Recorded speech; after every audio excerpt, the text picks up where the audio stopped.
Hi, welcome to Tales of Dread. In this episode we talk about people who had some creepypasta experiences at their cabin in the woods. Be prepared for some true horror stories. Now it's story time. I didn't have a big family. Mom's parents cut her off, and Dad was in and out of mental hospitals before he killed himself. My only living family member was my uncle on my dad's side, but I knew that he blamed himself for my dad's death, which was one of the few dark family secrets I knew. So, he built himself a log cabin in the woods of Maine and has been living there alone ever since. But I only had a vague idea of where the cabin was, and I didn't want to reach out to him even less, so he was as dead to me as my parents. Because, in reality, I also thought he was to blame for my dad's death. Having someone to blame and direct my anger toward.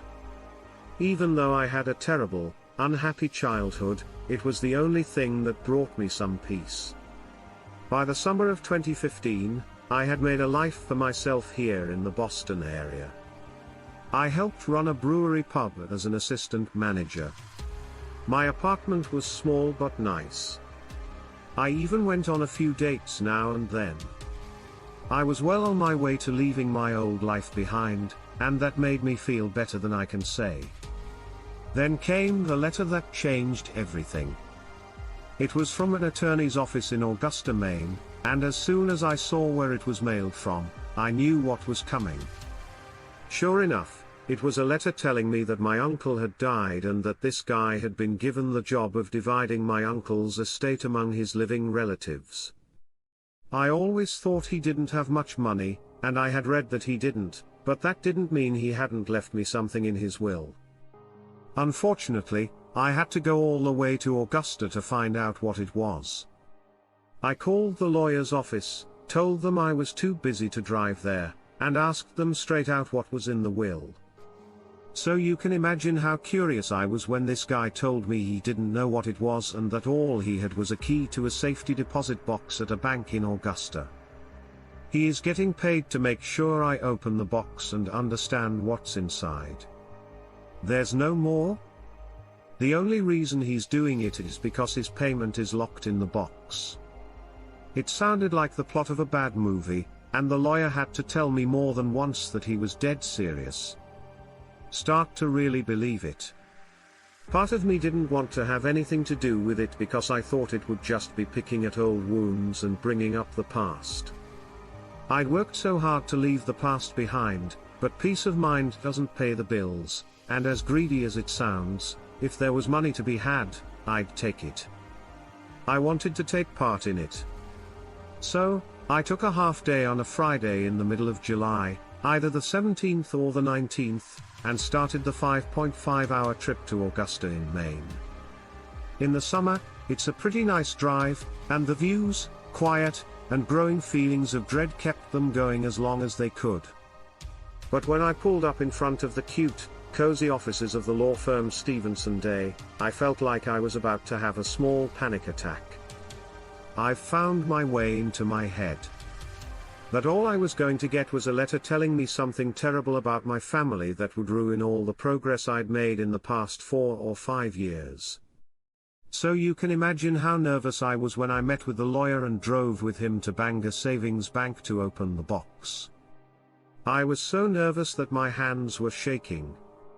When the bank manager led us into the room with the deposit boxes and I opened one to find only a wad of cash in a single letter, I thought my worst fears had come true. The money was taken by the lawyer. But when it came time for me to open the letter, I wasn't sure. When I made what I thought was an unusual request, the guy asked me if I was really going to read it or if I just wanted some time alone. I wanted him to read the letter to me and then tell me what it said in the simplest, most clinical way possible. I knew that I wouldn't be able to read it for a very, very long time. But I had to know what it said at the same time. He was my blood, and as much as I hated him, I knew that it was at least right to honor his last message. I watched the lawyer's face as he opened the envelope, took the letter out, and started to read. He looked at it quickly before getting a confused look on his face. Seeing that I was getting impatient, he just showed me what was written. It wasn't a very long explanation or apology. There was no farewell or dying wish. There were only 3 scrawled words and a set of numbers that I thought were coordinates. Burn everything. When the lawyer asked me what the coordinates meant, I didn't know, but a quick Google search helped me figure out that they pointed to a seemingly random spot in the Deb's iconic Lakes wilderness area. I wasn't sure, but I was 90% sure that this was where his cabin was, but I had no idea what he wanted me to burn. This all happened in about 10 minutes. I went from not wanting anything to do with such a sad situation to being obsessed with it. My imagination went into overdrive, and I thought of all the dangerously illegal or morally wrong things he might have been doing out there.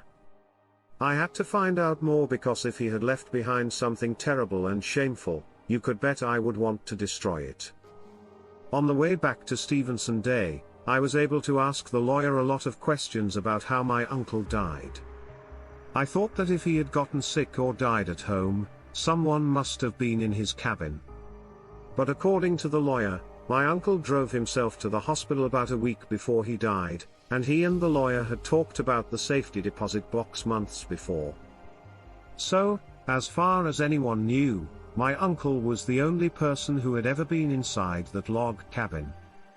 When I was leaving the guy's office, I asked him for advice, and what he told me will stay with me forever. Well, my grandpa used to say, sometimes things bury you. He was right. If you don't bury them first. I couldn't stay up any longer worrying about this nonsense. It had almost killed me before, and I wasn't going to let it happen again. It was easy to see what had to be done. I drive out to that cabin, do my uncle one last favor, and burn whatever horrible truths were there. I planned to stay at a nearby hotel, then leave at first light the next morning after 8 hours of sleep, but 8 hours turned out to be too much. When the clock on the wall of the motel reached 2 a.m. I thought it would be a better use of my time to look at Google Maps to find the best way to get to the cabin. Then, by the time the first blue slivers of dawn appeared on the horizon, I was ready to leave.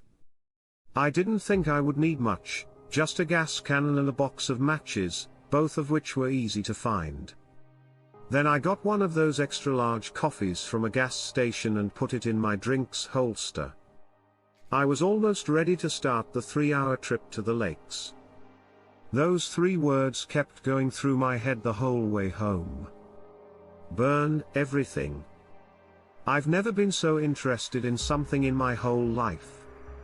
It hurt like when you've held your breath for too long and need to just let it all out. I had to know how my uncle had been living for the past 30 years and what he wanted me to burn, but going into that cabin would put my sanity at risk when I could just burn it down and move on with my life. I tried so hard to make up my mind, but the truth is that I didn't know what I was going to do until I came face to face with the old, rotten cabin, when I was almost sure I was within walking distance of the letters, coordinates. I parked my car in an old lot near a trailhead, and then walked northwest, toward what I thought was the cabin. But after about half an hour of hiking, I started to notice something strange about the plants in the area. It wasn't long before I came across a sight that stopped me in my tracks.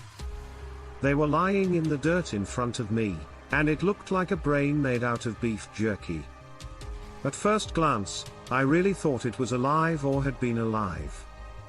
It was almost the same color and felt almost the same as meat. But I quickly figured out that what I was looking at was a type of fungus. I later learned that it was called metra-escalon or, more commonly, brain fungus. It can be very poisonous, but it's not unusual to see it in the forests of the Northeast. But what was unusual was how often I mentioned the weird-looking mushrooms I saw in the woods. Those weren't the only strange mushrooms I saw in the woods, either. The next type I saw was even creepier than the last, while the brain fungus just looked kind of gross. I thought the devil's tooth mushrooms were bloody pieces of human tissue. Look those up if you want to. Also, you will understand what I mean. Younger animals pretty much bleed. I found out later that this bright red substance has properties that stop blood from clotting. It looks like blood, and can make you bleed more easily. Creepy. Right? But again, that wasn't nearly as scary as the fact that there were so many of the nasty little things all over the forest. They were all over, and sometimes there were 2 or 3 of them at the base of each tree. And it seemed like there was more the closer I got to the coordinates. I had a GPS app on my phone that helped me keep track of where I was. It worked even when I didn't have cell service, so I didn't have to worry about getting lost. But it turned out that I didn't need any special tools to find the cabin. Just follow the mushrooms was all they had to do. Before I even saw it, I could smell the cabin. It smelled like strong stewed meat, but it was also rotten and sickly. And by the time I could see the dirty wood paneling through the trees, I almost had to cover my mouth and nose to keep going. Brain fungus and devil's tooth mushrooms grew all over the thing. They grew where the wood met the ground or where there was moisture and damp, like under window sills. I can't say enough about how completely worn out I was at this point. It was almost noon on a cloudy summer day, that sealed in all the humidity like a lid on a jar. And I've been hiking with about 2 gallons of gasoline in my backpack, which, let me tell you, was not easy. I just want to be done with everything so I can go back to my car. But I was getting a gas can for my backpack when the thought came to me. I didn't know what it smelled like. There was some kind of gas that could catch fire. Maybe my uncle meant that when he told me to burn everything. It might have been ready to go. And all I had to do to get it going was throw a match at it. But if it was flammable, the fumes would be so strong that I could blow myself up if I just threw it on an open flame from a safe distance. So that made me wonder what was causing that god-awful smell. But when I saw men in the cabin, I broke a promise to myself not to do that. But what could a quick peek hurt? The trip out here had already been sad and confusing, so seeing how a miserable hermit lived couldn't be that bad, could it? Of course not. So why did I feel so scared to open that door? Well, it turns out that I couldn't figure out what I'd see on the other side. The fungus was just as bad on the inside of the cabin as it was on the outside, and there were so many people in there that it felt like a sauna. As I tried to cover my mouth and nose with the neck of my t-shirt, the first thing I saw was a big pot on the stove. At this point, my uncle had been dead for about a week, but before he died, he had put enough of whatever it was in that pot so that it was just starting to boil down as it slowly simmered away. The opening to the pod was full of rubber piping, and tiny tubes that seemed to run all over the cabin. Each tube pumped out a kind of vapor that had to be the smell. It looked like a mix between a drug factory and the lab of a mad scientist. There were wet, moldy books on the floor and a blackboard with some symbols that couldn't be read. And that was pretty much all I could see before my eyes started to water and I had to move away from the open door, where I immediately threw up. They were so painful that my head felt like it was spinning, and I really thought I might pass out for a moment. What he was doing in there is a mystery to me. All I know is that all those mushrooms had something to do with it. I thought I could almost hear them moving or something because there were so many of them there. It made my skin crawl to hear this yucky hum coming from the gut. After I calmed down, I wrapped my shirt around my face to make a makeshift mask and then emptied the gas can's contents all over the outside wall of the cabin. Then, with the strike of a match, it all went up in flames. I know my ears were playing tricks on me and that what I heard was just water escaping from the wet wood, but when I finally got back home, I could have sworn I heard the fungus screaming as it burned. I didn't understand anything more than I did before. If anything, I had more unanswered questions to keep me up at night when the anxiety of not knowing was too much to handle. But I'm still glad I burned down that cabin and didn't just leave. Someone else will find whatever darkness is hidden there. I thought I might hear about it in the news, and for a day or two I wondered if I'd accidentally started a forest fire. But no news ever came, not even a peep, and I figured that maybe it wasn't just my uncle who wanted whatever was up there to stay secret, and that it all goes deeper than I could ever imagine. But I try to stop thinking about it. Like I said, I've made something of a life for myself. I even have a long-term girlfriend with whom I've talked about getting married and having kids, and I won't do anything to mess that up. Also, Conic Lakes, keep an eye out for those mushrooms if you're ever near the depths. Because if you start to see them too often, you might be better off going back the way you came in June 1976. The rich, all-American Robinson family from Lathrop Village, Detroit, was on vacation at their cottage on Lake Michigan, just north of Good Heart. Near the Straits of Mackinac, Dick and Shirley, a husband and wife team, made their money through publishing and advertising.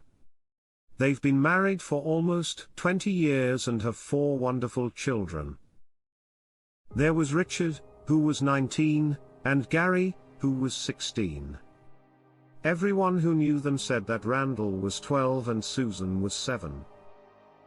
The Robinsons were the picture of a modern, happy, and successful family, but they were hiding a lot of dark secrets, some of which were much scarier than others.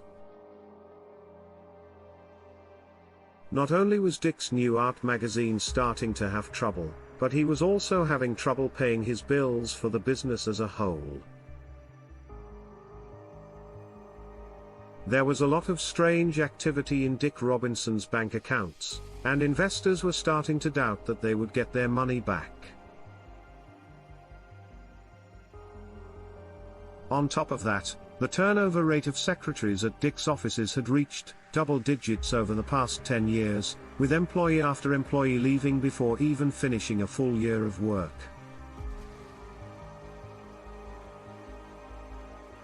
This was because Dick created a creepy and lecherous environment at work, and it was a strange habit of his to ask female employees to lift their skirts so he could touch their bare thighs.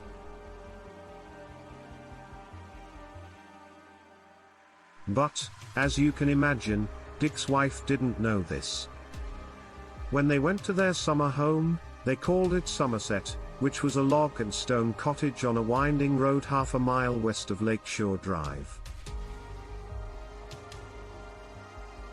She had no idea that terrible things were going to happen there. About a month after the Robinsons moved to Somerset, the person in charge of taking care of the vacation homes started to get a lot of calls about a bad smell coming from the Somerset house. When the caretaker got to the house, he saw that all the doors and windows were locked or bolted. He assumed that the Robinsons had left food out or that a sewage pipe had burst inside because he knew that the Robinsons would want him to do everything he could to keep their house safe and sound.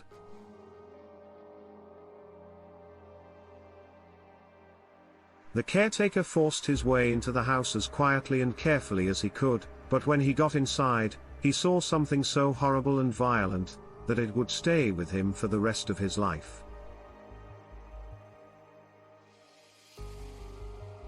When the janitor walked into the house, the smell of rot was the first thing he noticed. The house was also very hot. The Michigan summer was long and hot, and even without central heating, it was almost too hot to stand. But there was the Somerset house in the third week of July, with its heat on full blast. The next thing he saw was the dead body of Shirley Robinson. The heat has sped up the process of decay, which makes your stomach turn. Her husband Dick was found dead on top of a heating vent. He had been shot with both the .25 caliber pistol that killed his wife and what was later determined to be a .22 caliber rifle. He had also been hit in the head with such force that his skull had cracked wide open, giving the caretaker a clear view of the rotting insides. The caretaker ran out of the house and immediately threw up. She then ran to call the police. Later, the police found Randall, who was young, lying on top of his dead father. Like his mother, the 12-year-old had been killed with a single shot to the head. A blanket had been used to cover up part of the boy. The body of 7-year-old Susan Robinson was found right next to the bodies of her father and older brother. She had been shot several times and also had a severe break in her skull that looked like it was caused by some kind of hammer. The two oldest Robinsons were found in one of the bedrooms. They had been shot in the head several times with a .25 caliber gun. Gary, who was 16, had been shot twice in the head and once in the back with a .22 caliber gun, as if he was trying to get away from his attackers. Later, the police called in the ballistics analysis. Their job was to draw a picture of how the shootings happened based only on where the bodies were in the path of the bullets. This ballistics expert figured out that someone had come up to the cabin from a distance, watched until they could see Dick Robinson clearly through a window, and then shot him.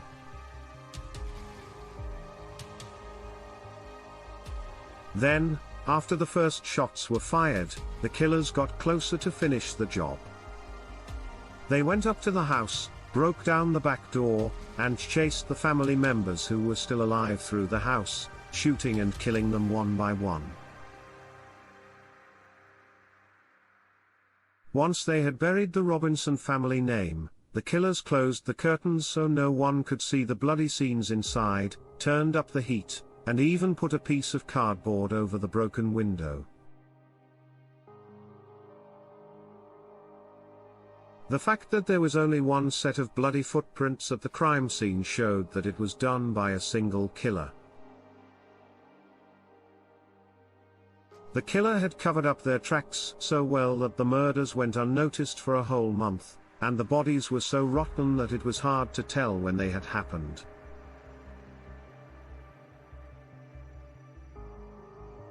It was evidence of a well-planned, well-executed attack by someone who knew what they were doing and may have even killed before. The last people to see the Robinson family alive were a pair of tree surgeons hired by Dick to trim the trees near the cabins. Neighbors also remembered hearing loud noises and raised voices in late June, but they thought the gunshots were from nearby hunters and didn't report them because Dick was a skeleton. This is how police came to talk to a man named Joseph School-Era, a 30-year-old ex-soldier who had worked for the Robinson advertising agencies since the mid-1960s. Investigators noticed that Calero's stories didn't match up, and more digging turned up proof that he had stolen a lot of money from the company. Even though this piece of information didn't seem to have anything to do with the murders, it made School-Era a person of interest, and police spent many hours looking into him. Later, it was found out that Joseph had recently gone to a local gun store and bought 2 automatic Beretta pistols and an Armalite AR-15. When police checked the calibers of these guns against each other, they found something scary. The bullets used to kill the Robinson family were the same size as those in the pistol, .25 caliber, and rifle, .22 caliber. Then, during their investigation, they found out that Skill Eros's father-in-law owned a local shooting range. Just a guess. The police did a thorough search of the building and found 7 cases that were the same as the ones found at the Somerset house. Scalaro said he gave this gun to someone else, but a neighbor told police that he saw the .22 caliber AR-7 rifle at Clara's house not long before the Robinsons were killed. During the interviews that followed this new suspicion, Scalaro failed 2 lie detector tests, and the 3rd test was ruled inconclusive. It was also noted that he tried to trick the polygraph interviews in his pre-test interviews, but an Emmett County prosecutor decided not to charge him at that time, citing the 2 missing murder weapons and the fact that his fingerprints were not found at the crime scene.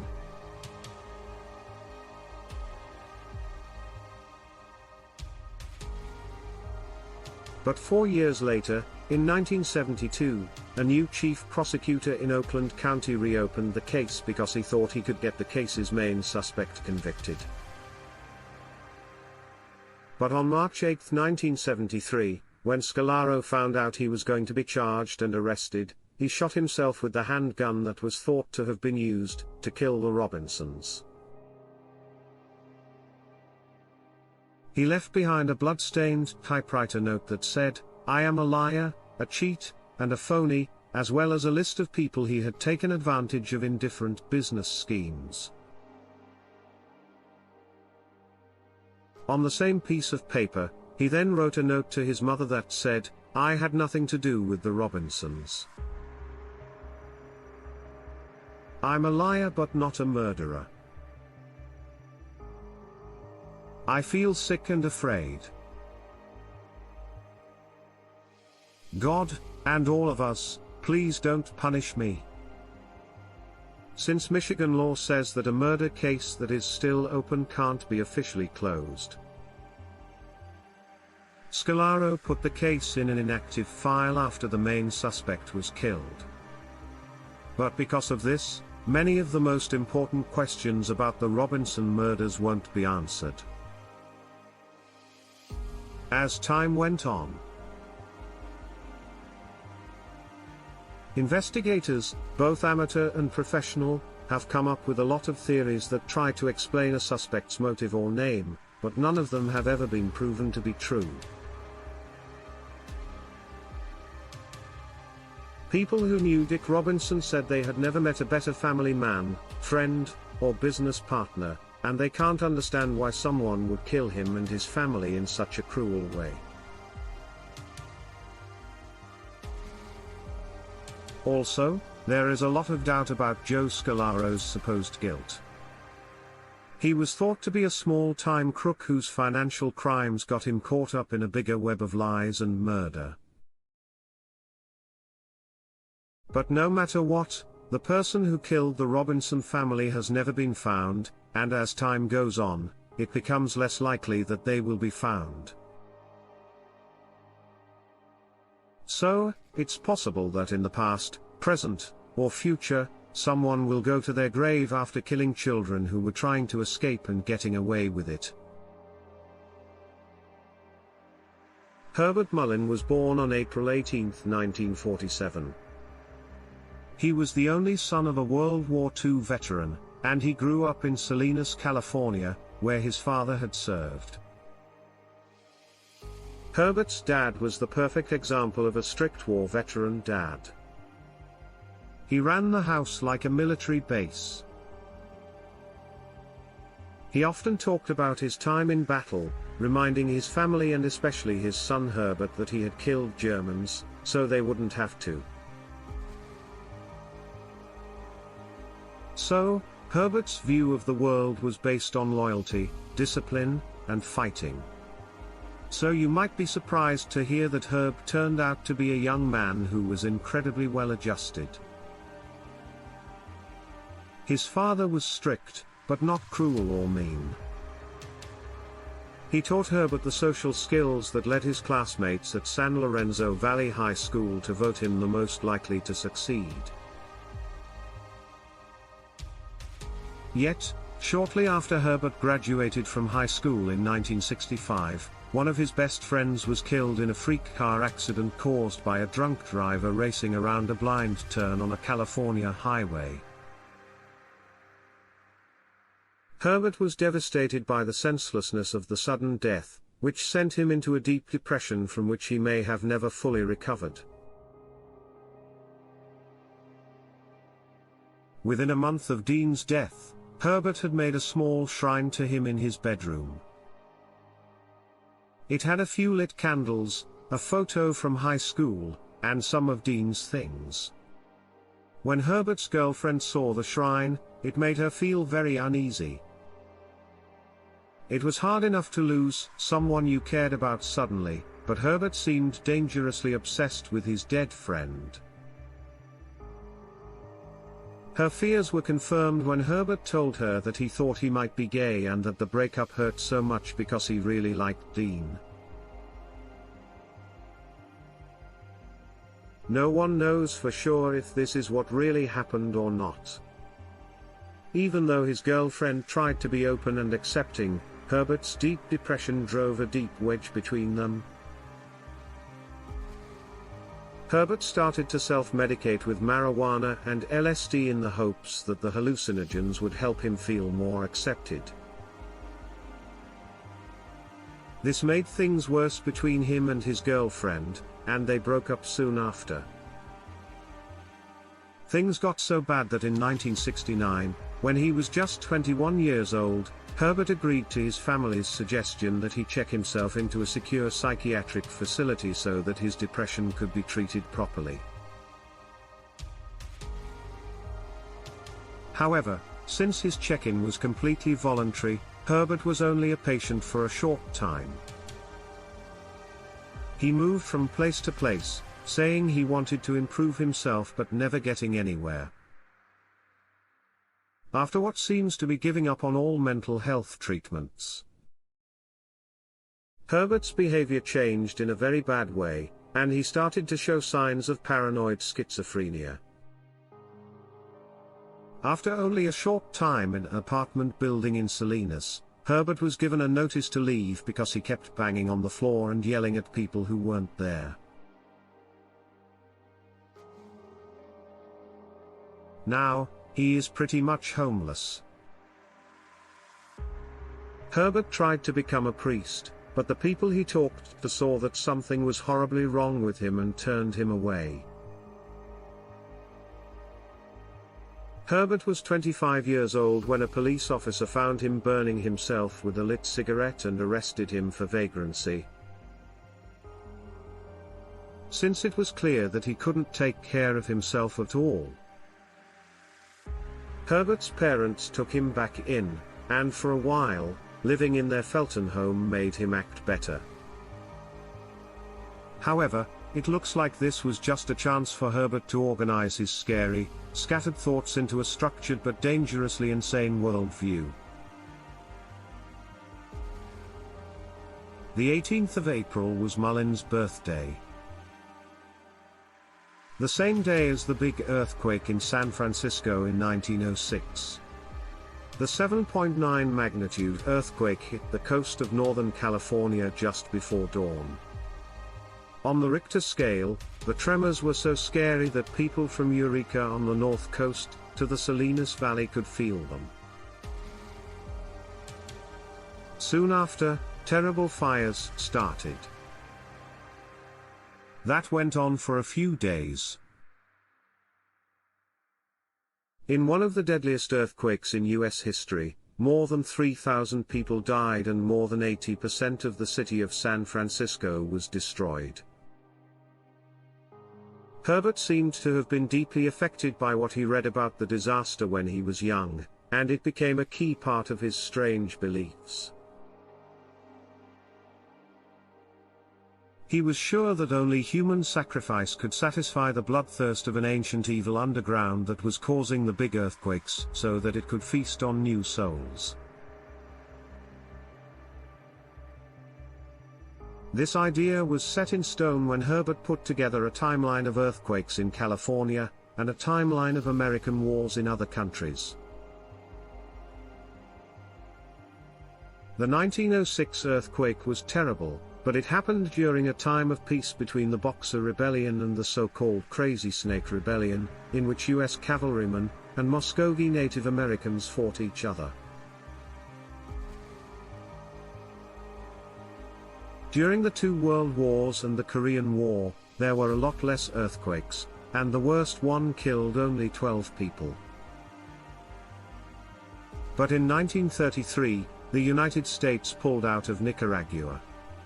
About 120 people died when a quake hit Long Beach. The same was true when the Vietnam War was at its worst. With almost no one dying from earthquakes anymore. But in 1971, when fighting between US troops and communist rebels was winding down, an earthquake hit the San Fernando Valley. It may have only killed 50 or 60 people, but it hurt thousands more? Herbert took this as a warning from an ancient devil who lived deep in the earth, and he decided to save his fellow Californians from an immediate threat, even if it meant shedding blood. It's important to note that these earthquake statistics are completely accurate. Even a sane and sober person might notice a strange link between combat deaths and earthquake deaths, but to Herbert, this was proof that he had to do what he had to do, and so he began a bloody campaign of murder and assassination that had some horrifyingly supernatural implications.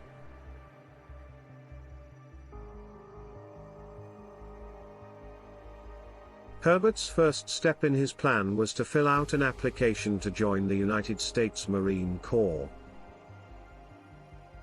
He did this to honor his father's military service, and to give the Ancient One new souls to eat. So, he made sure that his fellow Californians were safe. He did great on both the mental and physical parts of the test. It was turned away when he said he had used illegal drugs in the past. This made the paranoid part of his schizophrenia worse, and he began to think that powerful politicians and subversive hippies were all part of a huge plot to worship the evil one. Herbert started to have crazy ideas about an old friend from high school named Jim Sayonara. And Jim was the one who first got Herbert interested in marijuana. So it made sense that it was done on purpose and that Jim was working with people who worship the bad guy. He did. Near Mystery Spot Road, his old friend lived in an old log cabin in the woods. But when he got there, Jim was nowhere to be found. But the new owner, a woman named Kathy Francis, was happy to give Herbert his old friend's contact information and show him how to get to his new home in Santa Cruz. There, Herbert talked his way into Jim's house, lulled him and his wife into a false sense of security, and then shot them both. He then used kitchen tools to cut up their bodies. When he was done, he drove back to Kathy Francis's house and shot her and her two sons to death as a thank you. Herbert killed Damon Francis, who was 4, and David Francis, who was 9. He didn't even think twice about it. The murders of Kathy and her children broke Herbert's link to the murders of the Gaian era, but he probably saw them as a way to get more blood for the blood god. This made the police think that the murders were related to Kathy's husband's job as a drug dealer, and they never even thought about Herbert's guilt. Still, we can't help but think that Herbert's actions were cold and planned. For a man who is so obviously crazy, the fact that he killed a witness shows a disturbing level of sanity. Before he was finally caught, Herbert killed a number of other people in addition to the ones he did during the Golden Era, and with Francis. After tricking a homeless hitchhiker into looking at his car engine, he killed him with a baseball bat. He later said that the man was Jonah from the Bible's story about the whale. He chose the man because he had gotten a message from him through telepathy that said, "Pick me up, throw me over the boat, and kill me so others can live." The next person was a college student of 24 who was late for an interview. After deciding to hitchhike, she was picked up by Herbert, who drove her to a remote area and killed her with a knife. Much like how Herbert cut up Mary Guilfoyle's body after she was dead and left her limbs and organs on the side of the road for the next driver to find. Despite having done such horrible things, Herbert's visit to St. Mary's Catholic Church in Los Gatos shows that he seems to feel bad about what he did. This tells us that even though Herbert was willing to kill people, he felt bad about it. In his visit to a confessional booth run by a single father, Henry told May. Also, Father May was a member of the French resistance during the Second World War. After the war, he left his home city of Marseille to find a new, peaceful life in the United States. He had everything a person could want in life. But for some reason, Herbert thought that Father May also wanted to be the next person to die for him.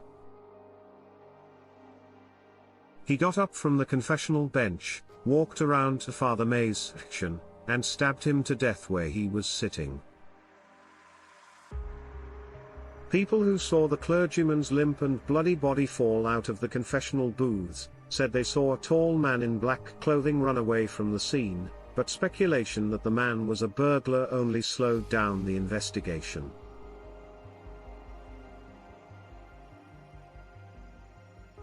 Early in 1973, Herbert killed again.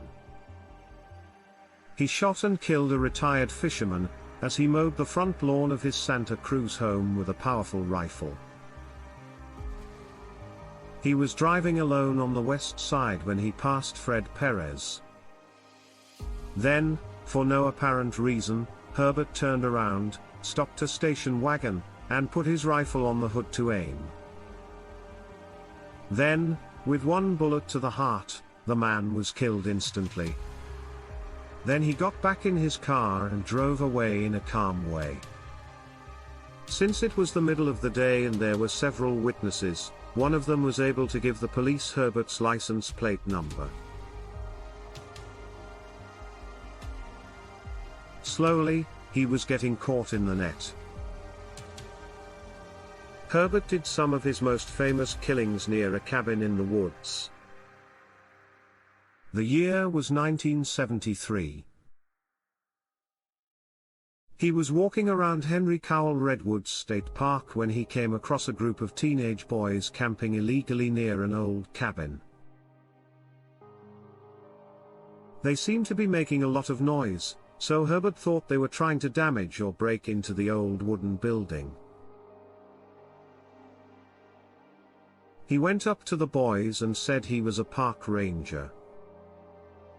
Then he started telling them how important it is to respect nature.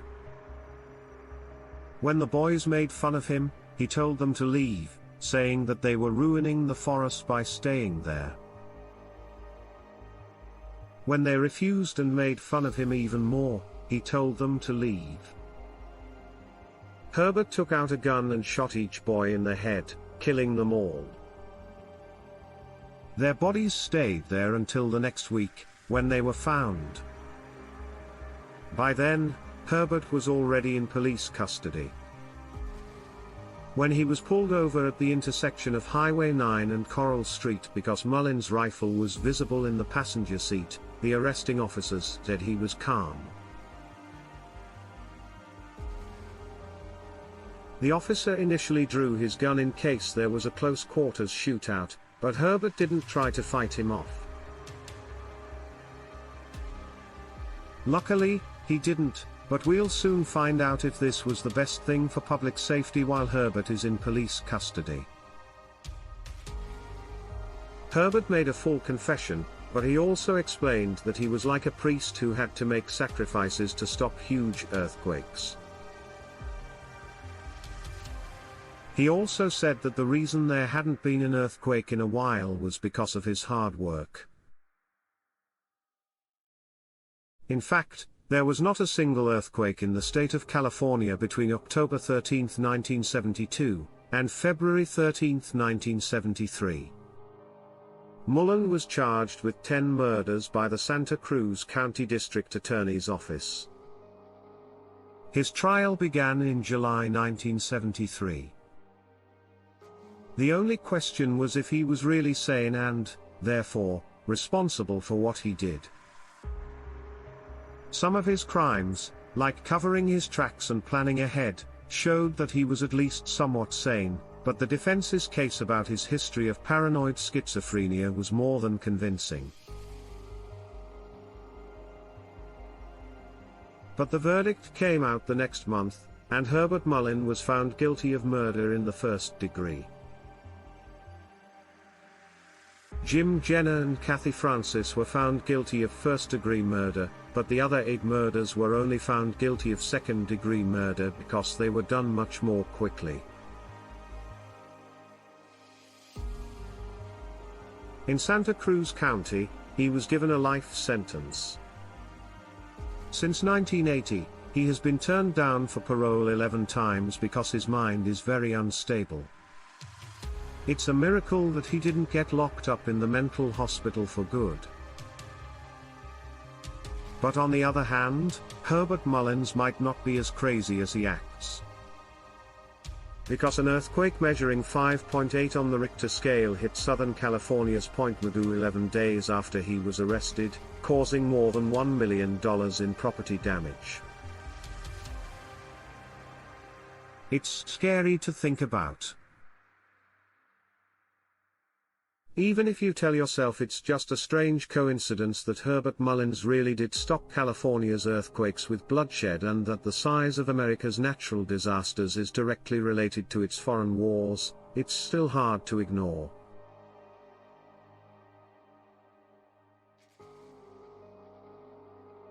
But even the most skeptical people will be surprised by this.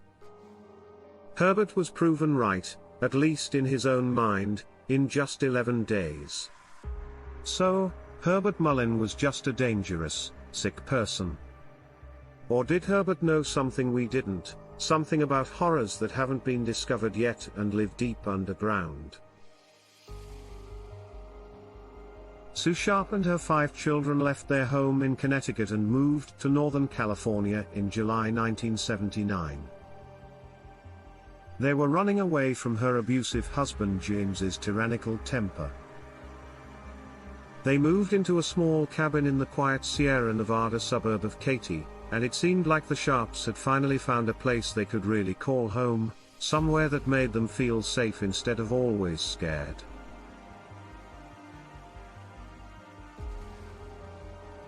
Then, on April 11, 1981, Sue's daughter Sheila, who was 14, and her son Greg, who was 5, were driving back from a friend's house. They went to the Garns, which is our baseball field, to pick up Rick, who is 10 years old. Then, by chance, they ran into John, who was 15, and his friend Dana, who were hitchhiking home after lunch. Sheila was making plans to spend the night at the Seabolt's house, while Sue stayed at home with Rick, Greg, and the boys. Around 8, her young friend Justin Schuler went to the Seabolt's place, leaving her mother and the kids behind. Tina Sharp, who is 12 years old, went with her older sister for a short time but went back to bed at around 9:30. But no one knew it at the time, but this was the last time the Sharp family would all be together. A horrible, avoidable tragedy was about to happen that would change their lives forever. When Sheila got home from her sleepover the next morning, April 12, she saw things that would haunt her for the rest of her life. On the floor of the living room were the dead bodies of her brother, her older brother, and her older brother's friend. All three were tied together with electrical tape, and it looked like her mother's mouth was covered with a blue bandana. Whoever attacked them did so in a very cruel way. At the scene, they found 2 bloody knives and a hammer. One of the knives had been used so hard that it was bent at a 30-degree angle. Blood splatters found inside the house showed that all of the killings had happened in the living room. Still, the killer took the time to set up the bodies of his victims in a horrifying way. Sue was found lying on her side near the sofa in the living room. From the waist down, she was naked. She was stabbed in the chest before her throat was cut. The wound was so deep that it cut through her larynx and hit her spine. On the side of her head was an imprint that matched the butt of a Daisy 880 Powerline BB gun. John and Dana had hit her with one to make her fall down. Both of their heads had been smashed in with a claw hammer, but while John had a big cut on his throat, the bruises around Dana's neck showed that he had been strangled instead of bled to death.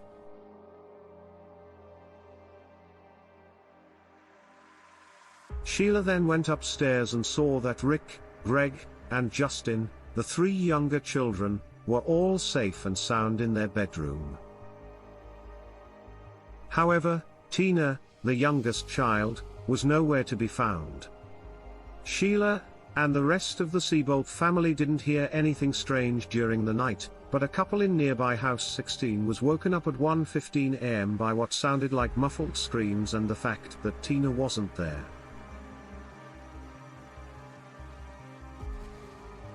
Her jacket, shoes, and a toolbox with different tools were all missing from the cabin, but there were no signs that someone had broken in.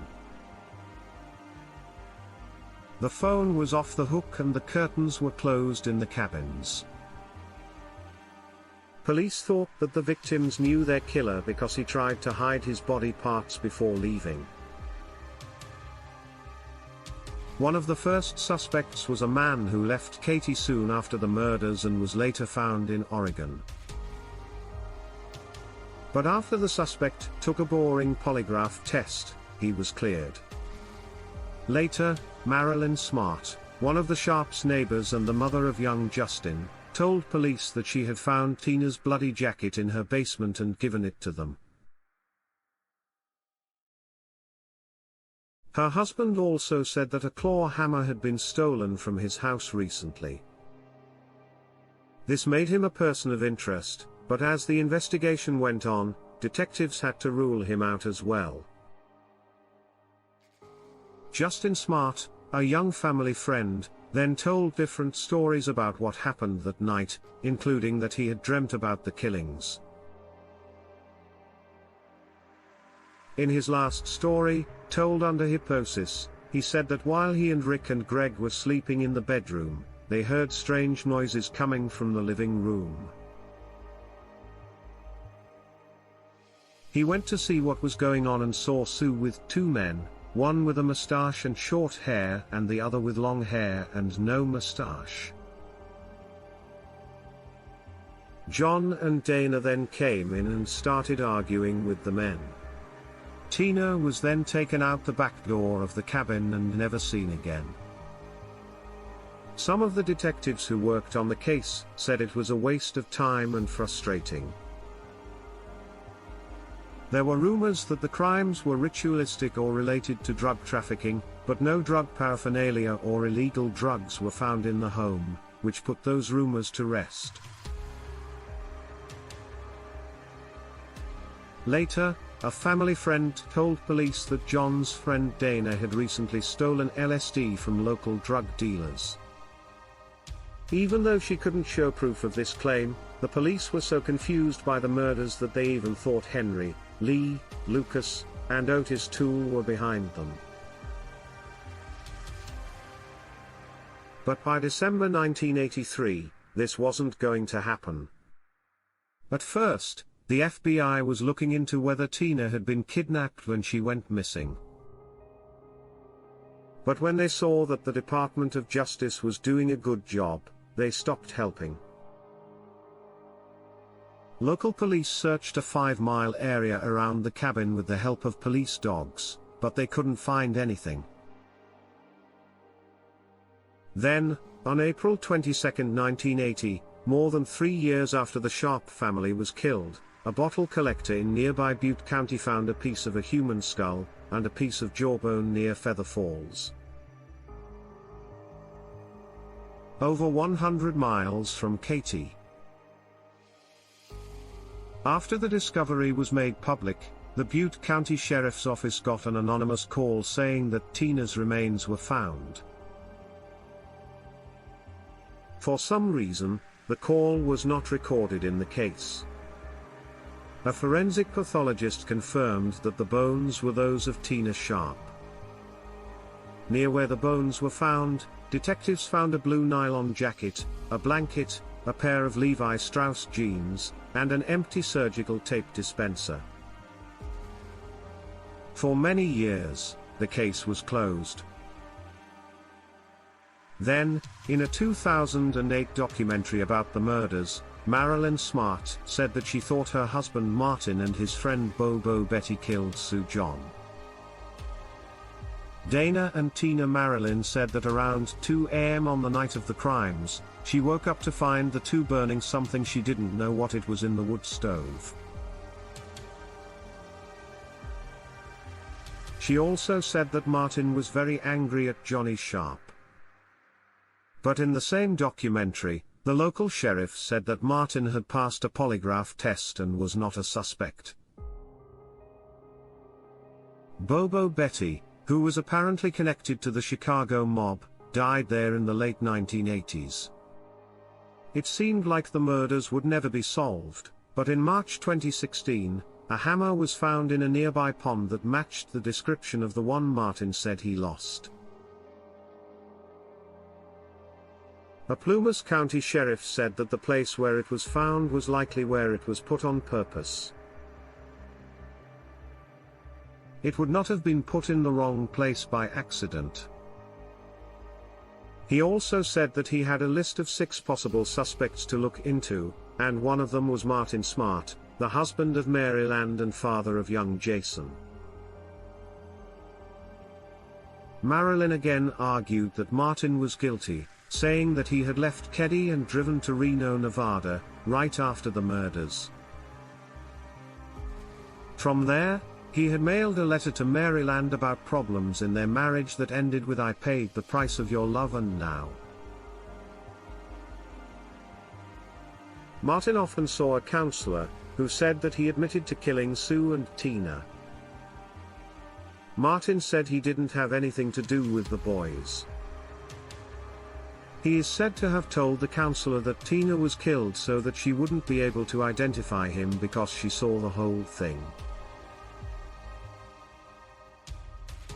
In April 2018, police said that DNA evidence from a piece of tape found at the crime scene matched that of a suspect who was still alive. So, it doesn't look like the mystery of the Keddie murders will be a mystery for much longer, but the truth about how they died could have some dark and disturbing consequences. Hey friends, thanks for listening. If you want to know about all future narrations, click that bell. Friends, thank you so much. And don't forget that you're not in a game.